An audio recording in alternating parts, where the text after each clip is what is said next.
Hello friends, જય શ્રી કૃષ્ણ. મારા કિચનમાં તમારું સ્વાગત છે.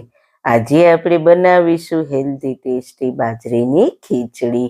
મિત્રો, શિયાળાની મોસમમાં બાજરી ખાવી ખૂબ જ ફાયદાકારક છે, કારણ કે બાજરીની તાસીર ગરમ હોય છે, એટલે તેને શિયાળામાં તો ખાવી જ જોઈએ. ખીચડીમાં આપણે શાકભાજી ઉમેરીને એટલી ટેસ્ટી બનાવીશું ને કે ઘરમાં નાનાથી લઈને મોટા સુધી બધાને ખૂબ જ ભાવશે. તો ચલો મારી સાથે રેસીપી સ્ટાર્ટ કરીએ. રેસીપી સ્ટાર્ટ કર્યા પહેલા જો તમને મારી રેસીપી ગમતી હોય ને હજુ સુધી ચેનલને સબસ્ક્રાઇબ ના કરી હોય તો પ્લીઝ સબસ્ક્રાઇબ કરજો અને બાજુમાં આપેલ બેલ આઇકન પ્રેસ કરજો, એટલે નવી નવી રેસીપીના નોટિફિકેશન મળતા રહે. વાળના તમામ પ્રકારના પ્રશ્નો સોલ્વ કરતું 42 જડીબુટ્ટીઓથી બનાવેલું ઔષધિ તેલ, જે અમે લોકો જાતે જ ઘરે તૈયાર કરીએ છીએ, કોઈ પણ કેમિકલ્સના ઉપયોગ વગર, બિલકુલ નેચરલ છે. 42 જડીબુટ્ટીઓ ભેગી કરીને લોખંડની કડાઈમાં ઔષધિ તેલ તૈયાર કરવામાં આવે છે. જો તમારે ખરીદવું હોય તો તેના ઓર્ડર અમે લઈએ છીએ. ઓર્ડર કન્ફર્મ કરવા માટે વોટ્સએપ નંબર સ્ક્રીન પર જોઈ શકો છો. જો તમારે આ તેલનો પૂરો વિડીયો જોવો હોય તો તમને આ ચેનલ પર મળી જશે અને ડિસ્ક્રિપ્શન બોક્સમાં લિંક પણ મૂકેલી છે. સૌથી પહેલા સુપર ટેસ્ટી બાજરીની ખીચડી બનાવવા માટે મેં 1 કપ બાજરી લીધી છે, સાથે તે જ કપના માપથી અડધો કપ મગની ફોતરાવાળી દાળ લીધી છે. હવે બંનેને પાણીથી સારી રીતના ધોઈ લઈએ. બાજરીને ધોવાથી ઉપર ઝીણી બાજરી અને કચરો આવી જાય, એટલે તેને આપણે સહેલાઈથી કાઢી શકીએ.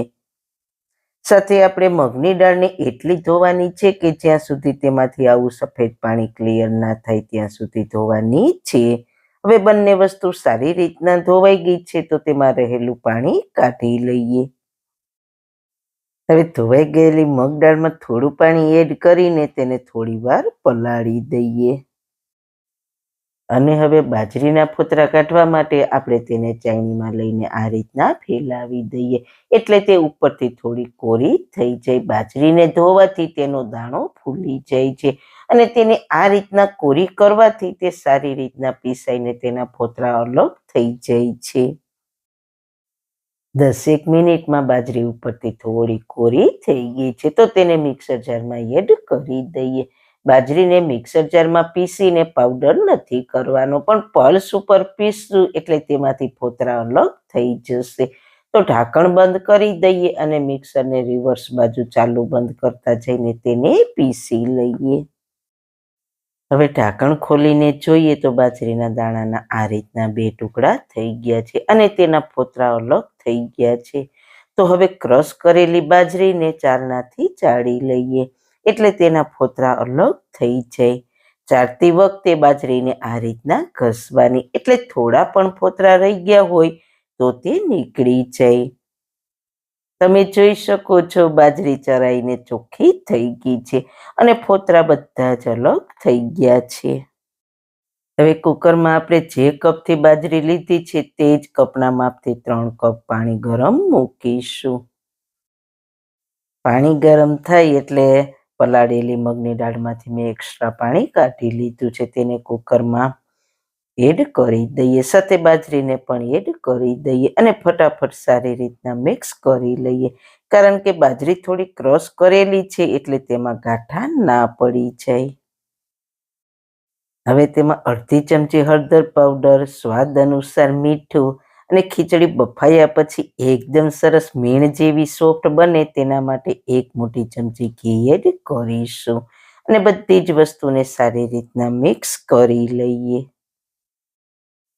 હવે કુકરનું ઢાંકણ બંધ કરી દઈએ અને મીડિયમ ગેસની ફ્લેમ પર 5 વિસલ કરી લઈએ. તો 5 વિસલ થઈને પ્રેશર તેની જાતે પૂરું થઈ ગયું છે તો તેને ખોલી લઈએ. તો તમે જોઈ શકો છો બાજરી અને મગ દાળ એકદમ સારી રીતના કૂક થઈ ગયા છે. હાથમાં લઈને દાણાને પ્રેસ કરીએ તો સારી રીતના મેશ થઈ જાય છે. સાથે ખીચડી સરસ લચકાદાર પણ બની છે. બસ આ તૈયાર થયેલી ખીચડીને તમે આ જ રીતના ઉપર ઘી એડ કરીને પણ ખાઈ શકો છો. પણ આજે આપણે તેને વધારે ટેસ્ટી બનાવવા માટે આપણે તેમાં થોડા શાકભાજી એડ કરીશું. તો તેના માટે કડાઈમાં 2 ચમચી તેલ ને 2 ચમચી ઘી ગરમ મૂકીશું. ઘી ને તેલ ગરમ થાય એટલે 1 ચમચી જીરું, થોડી હિંગ અને 2 સૂકા લાલ મરચાં એડ કરીને જીરાને સાતળી લઈએ. પછી અડધા કપ જેટલી ઝીણી સમારેલી ડુંગળી એડ કરીને તેને સારી રીતના સાતળી લઈએ. બસ ડુંગળીને વધારે બ્રાઉન નથી કરવાની. હવે તીખાસ માટે 2 લીલા મરચાંની સ્લાઇસ અને થોડા મીઠા લીમડાના પાન અને 1 ચમચી આદુ લસણની પેસ્ટ એડ કરીને તેને પણ સાતળી લઈએ. તો બાજરીની ખીચડીમાં લસણનો ટેસ્ટ ખૂબ જ સરસ લાગે છે. લગભગ 2 જ મિનિટમાં આદુ અને લસણ સારી રીતના સતળાઈ ગયા છે. હવે મેં અહીંયા 1 મીડિયમ સાઇઝના બટેટાના ટુકડા લીધા છે, 1/4 કપ જેટલા છે. સાથે 1/4 કપ ગાજરના ટુકડા, 1/4 કપ લીલા વટાણા અને 1/4 કપ ફ્લાવરના ટુકડા લીધા છે. સાથે શાકભાજી ફટાફટ બફાઈ જાય તેના માટે સ્વાદ અનુસાર મીઠું એડ કરી દઈએ ને એકદમ સારી રીતના સાતળી લઈએ. હવે ઢાંકણ બંધ કરીને શાકભાજીને 6 થી 7 મિનિટ માટે કૂક થવા દઈએ. લગભગ 7 મિનિટ જેવું થયું છે તો ઢાંકણ ખોલીને જોઈએ તો આપણા શાકભાજી સારી રીતના કૂક થઈને સોફ્ટ થઈ ગયા છે. ચમચામાં લઈને બટેટાને ચેક કરીએ તો તે સારી રીતના તૂટી જાય છે. હવે અડધા કપ જેટલા ટમેટાના ટુકડા એડ કરી દઈએ અને તેને સારી રીતના મિક્સ કરી લઈએ. શાકભાજી કૂક થાય પછી તેમાં ટમેટા એડ કરવાના છે, નહીં તો ટમેટાની ખટાશના લીધે આપણા શાકભાજીમાં થોડી કચાશ રહી જશે. લગભગ 2 જ મિનિટ જેવું થયું છે અને ટમેટા સારી રીતના સતળાઈને સોફ્ટ થઈ ગયા છે. હવે મસાલામાં અડધી ચમચી હળદર પાવડર, 1 ચમચી લાલ મરચું પાવડર, 1 ચમચી ધાણા જીરું પાવડર ને 1/4 ટીસ્પૂન ગરમ મસાલો અને મસાલા સારી રીતના તેલમાં સતળાઈ જાય તેના માટે થોડું પાણી એડ કરી દઈએ અને મસાલાને તેલમાં સારી રીતના સાતળી લઈએ. મસાલાને સાતળતી વખતે થોડું પાણી એડ કરવાથી મસાલા પાણીને એબ્ઝોર્બ કરીને ફૂલી જાય છે અને તે સાતળતી વખતે જરા પણ બળતા નથી. 2 મિનિટમાં મસાલા સારી રીતના સતળાઈને તેની સાઈડમાંથી તેલ છૂટું પડી ગયું છે. તો આ સમયે આપણી બાફેલી ખીચડીને એડ કરી દઈએ અને એકદમ સારી રીતના મિક્સ કરી લઈએ.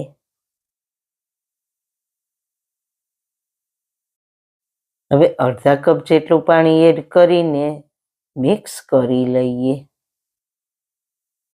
અને ઢાંકણ બંધ કરીને ખીચડીને ધીમા ગેસ પર 5 થી 6 મિનિટ માટે કૂક કરી લઈએ, જેથી મસાલાની બધી જ ફ્લેવર ખીચડીમાં બેસી જાય. 6 મિનિટ પછી ઢાંકણ ખોલીને તમે જોઈ શકો છો સરસ લચકાદાર અને મસાલા અને શાકભાજીથી ભરપૂર હેલ્ધી ટેસ્ટી ખીચડી તૈયાર છે. તો ગેસની ફ્લેમ બંધ કરી દઈએ અને ઉપરથી થોડા ધાણા ભાજી અને 1 ચમચી ઘી એડ કરી દઈએ અને સારી રીતના મિક્સ કરી લઈએ. પછી ગરમ ગરમ ખીચડીને સર્વ કરીશું. તો જોતા જ ખાવાનું મન થઈ જાય તેવી ટેસ્ટી અને હેલ્ધી ખીચડી બની છે. તો જરૂર એકવાર ટ્રાય કરજો. સારું ખાઓ, ખુશ રહો. આવી સરસ રેસીપી જોવા માટે તમારો ખૂબ ખૂબ આભાર. મારી રેસીપીને લાઈક કરજો, શેર કરજો, મારી ચેનલને સબસ્ક્રાઈબ કરજો.